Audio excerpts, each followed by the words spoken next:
Peristiwa Perang Bali 1343 masih memberi kita gambaran yang lebih kompleks dan jujur tentang bagaimana ekspansi Majapahit sebenarnya berlangsung.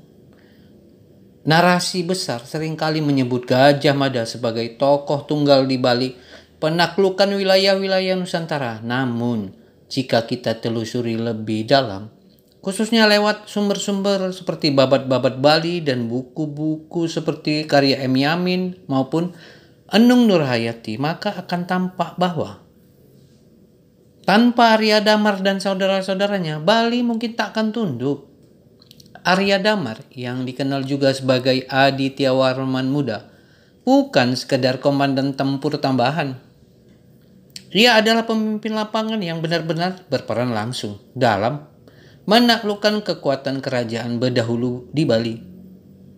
Bersama saudara-saudaranya Arya Kenceng, Arya Sentong, Arya Kutawandira, dan Arya Blok, mereka bukan hanya bertempur, tetapi menjadi ujung tombak dalam eksekusi strategi penaklukan. Bahkan dalam versi-versi cerita rakyat Bali maupun naskah-naskah lokal, nama Arya Kenceng dan para Arya ini menjadi cikal bakal penguasa-penguasa lokal Bali pasca perang. Artinya, mereka lah yang menjinakkan Bali, baik secara militer maupun politik dan budaya. Apa yang kita katakan tentang peran Gajah Mada? Ini bukan berarti mengecilkan peran Gajah Mada. Ia tetap arsitek besar, pengarah visi Nusantara, tapi sepertinya semua pemimpin strategis, ia sangat bergantung pada prajurit lapangan dan pemimpin operasional yang setia dan cakap. Dalam hal ini, Arya Damar adalah sosok kunci. Fakta ini menunjukkan bahwa keberhasilan Majapahit bukan hasil satu orang, tetapi hasil jaringan strategi, loyalitas, dan bahkan pengorbanan. Dan ironisnya, beberapa dari mereka justru nyaris hilang dari sejarah resmi. Mengapa ini penting untuk diungkap hari ini? Karena dalam konteks melawan pelupan sejarah, kita perlu mengangkat tokoh-tokoh seperti Arya Damar dari pinggiran narasi ke pusat diskusi. Kita perlu memahami bahwa kemenangan bukan hanya karena strategi Gajah Mada di istana, tetapi juga darah dan nyawa yang dikorbankan oleh prajurit-prajurit dan panglima-panglima seperti Arya Damar di medan tempur. Bali 1343 Masehi adalah salah satu kunci pembuktian bahwa narasi tunggal seperti dalam Nagara Kertagama perlu dikritisi dan dilengkapi seperti saran dari UNESCO. Narasi alternatif ini tidak membantah sejarah tetapi melengkapinya agar adil dan utuh.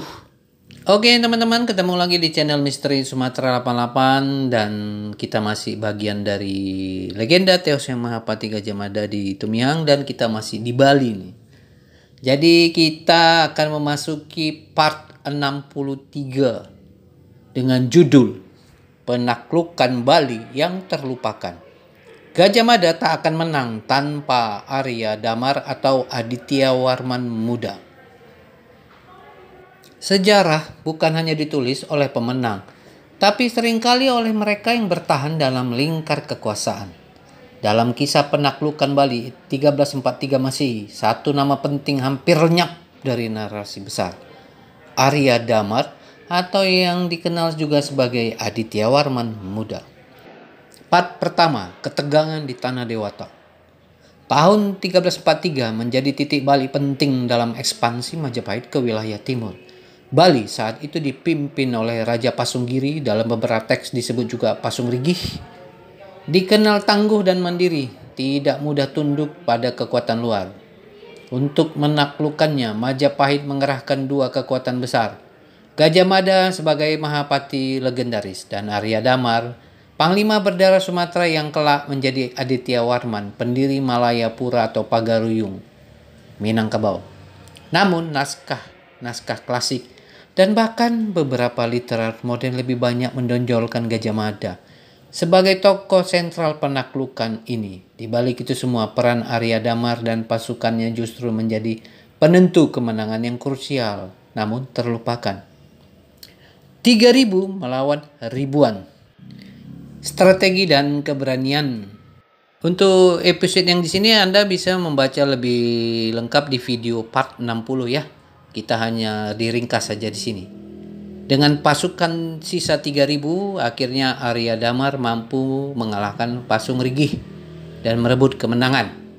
Kemenangan itu bukan kemenangan sekedar jumlah, melainkan strategi, daya tahan, dan keberanian melawan rintangan yang tampaknya sengaja diciptakan. Beberapa penulis menyebut ini adalah taktik api dan asap, sandi, dan pengalihan yang bisa jadi dimaksudkan untuk menjerumuskan Arya Damar ke medan yang berat dan jika gagal akan membuatnya jatuh sebagai tumbal politik. Namun yang terjadi sebaliknya, Arya Damar justru keluar sebagai pemenang sejati di medan tempur. Para Arya mengisi kekuasaan di Bali.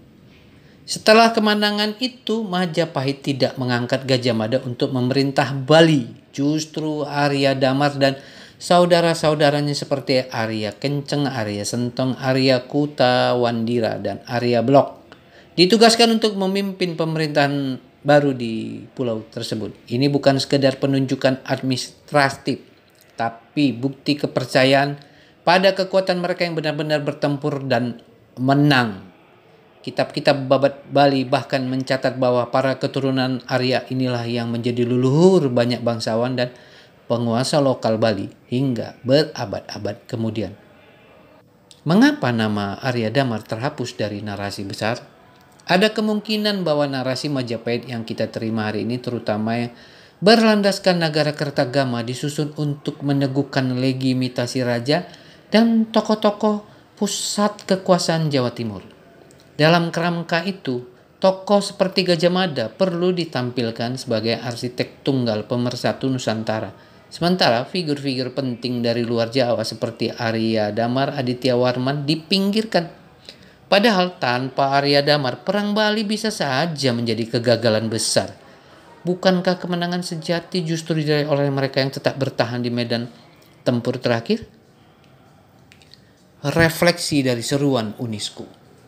UNESCO telah mengakui Nagara Kertagama sebagai warisan dokumenter dunia. Namun, mereka juga mengingatkan bahwa naskah sejarah adalah representasi, bukan kebenaran tunggal.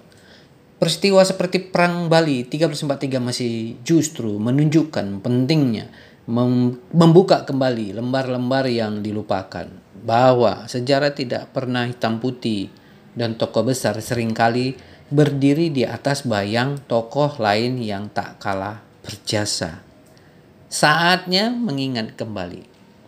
Penaklukan Bali yang terlupakan adalah panggilan untuk membongkar ulang arsip sejarah kita bahwa Gajah Mada memang besar, namun Arya Damar juga bukan sekedar bayang-bayang. Ia adalah penentu, pemenang, dan peletak dasar kekuasaan Majapahit di Bali. Sejarah tak boleh terus menutup mata pada kontribusi ini, sebab dalam bara yang tersisa, di sanalah nyala peradaban yang bertahan. Kalimat ini bermakna bahwa sejarah yang adil seharusnya tidak mengabaikan peran tokoh-tokoh yang terlupakan atau disingkirkan dari narasi utama, seperti Arya Damar dalam konteks penaklukan Bali. Frasa sebab dalam bara yang tersisa di sanalah nyala peradaban bertahan adalah metafora yang kuat. Bara yang tersisa menggambarkan sisa-sisa kecil dari peristiwa atau tokoh yang tidak ditonjolkan dalam sejarah resmi, tetapi sebenarnya masih menyala dan menyimpan potensi besar.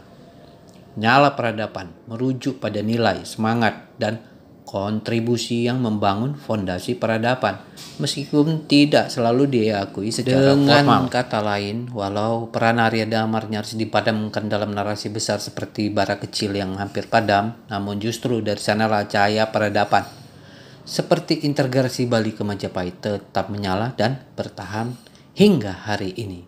Kalimat ini adalah ajakan moral. Mari kita gali kembali jejak sejarah yang dilupakan, karena di sanalah ada kebenaran dan pelajaran berharga yang bisa menyelamatkan arah bangsa.